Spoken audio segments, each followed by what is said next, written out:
James Calhoun was a soldier in the United States Army during the American Civil War and the Black Hills War. He was the brother-in-law of George Armstrong Custer and was killed along with Custer in the Battle of the Little Bighorn. His brother-in-law Myles Moylan survived the battle as part of the forces with Major Reno and Captain Benteen.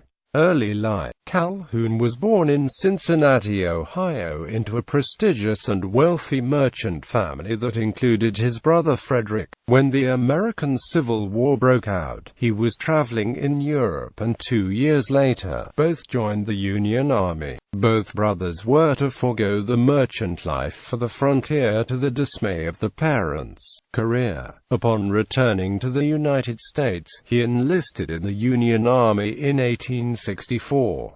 By the end of the war, he was a sergeant. In July 1867, he was commissioned a second lieutenant in the infantry. He met Margaret Custer while she was visiting the Custers in 1870, and they fell in love. His soon-to-be brother-in-law George Armstrong Custer had him appointed to first lieutenant in the U.S. 7th Cavalry Regiment, assigned to Company C. Personal life. Calhoun was known as the Adonis of the 7th due to his handsome features, but he was never a womanizer as he married Margaret in 1872.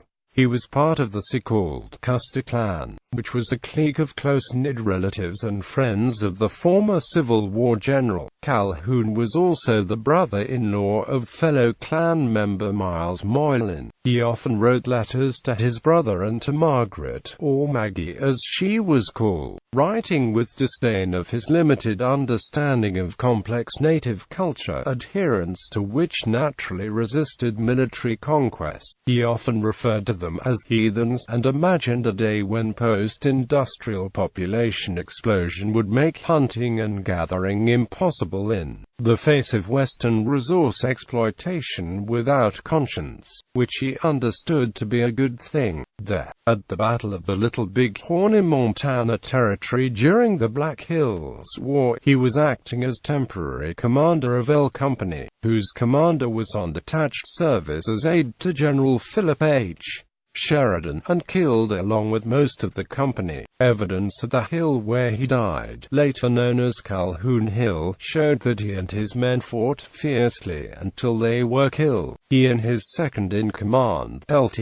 John Crittenden, were found within feet of each other, and the men had been deployed in a defensive perimeter on the hill. His remains were initially buried on the battlefield but were reinterred in Fort Leavenworth National Cemetery in Fort Leavenworth, Kansas. In 1877, a marble slab on the Little Bighorn battlefield marks the place where his body was discovered and initially buried.